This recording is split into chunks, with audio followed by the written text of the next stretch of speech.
Now, the author of a review into the carers allowance has told MPs that people forced to repay benefits after inadvertently claiming too much had been made to feel like thieves.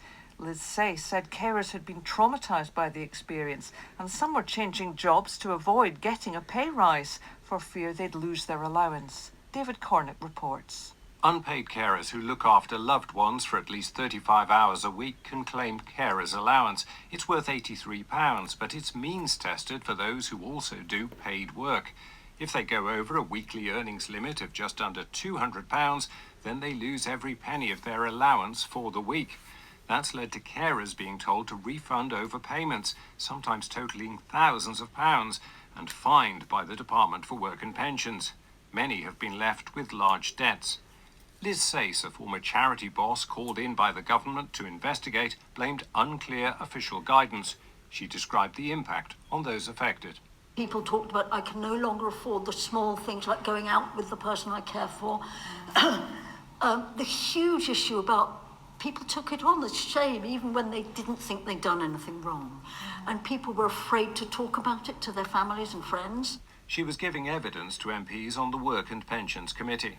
People talked about the impact on their health, not sleeping, really major impact on their own mental health, which then also impacted on their family members and their kids and the person they cared for. Though it was multifaceted, and people used terms like trauma, and I think not lightly, made to feel like a thief. I think this was a really horrendous experience. More than 1.3 million people, mostly women, received the allowance. Carers are supposed to notify the Department for Work and Pensions if their circumstances change. But the SACE review found that the guidance was unclear and ill-defined, preventing many carers from properly reporting their earnings. Some went to great lengths to avoid going over the earnings limit. I heard from somebody just a week or two ago who said she had changed jobs 3 times in order to avoid pay rises. I mean, is this sensible for the growth of the economy, for people's aspirations? It doesn't make any sense, does it? Liz Sayce gave other examples. People saying, well, there's no point in doing a degree, or I'm a qualified teacher, but I'm taking a lower paid job because I'll be slightly better off that way with carers allowance. There are real disincentives here. The MPs wondered if the balance was right between the duty on carers to report changes in their circumstances and the responsibility of the DWP to communicate promptly with them. Liz Sayce thought the department wasn't clear with claimants on what they had to report. There has to be information on that, communication on that is clear, unambiguous and consistent. And I don't think it was any of those. Ministers have now agreed to review overpayments, potentially cancelling or repaying debts.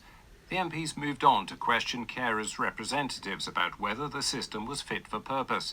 Emily Holzhausen from Carers UK didn't think it was. The level of it, if we look next year at £86.45 per week, for which you have to provide 35 hours of care, works out at about £2.47 per hour. It's the lowest benefit of its kind. She said 6 out of 10 carers who received the allowance were in poverty. Maxine Watkins from Birmingham University has researched the long-term impact on carers. She recalled one called Emily, who was looking after her mum. As she was reaching retirement, she was realising that although she'd done 40 years of service where she worked, she'd only got 25 reckonable years of service in terms of a pension. Maxine Watkins thought Emily should have been made more aware of the consequences of caring. The witnesses thought that after 50 years it was time to review the benefit, perhaps allowing those who did 20 rather than 35 hours of caring to claim it. Kirsty McHugh from the Carers Trust said that when she joined the campaign group, she'd asked a colleague about the carers allowance. And he said, you've got to understand, Kirsty, that this was introduced as pin money for what were then called spinsters.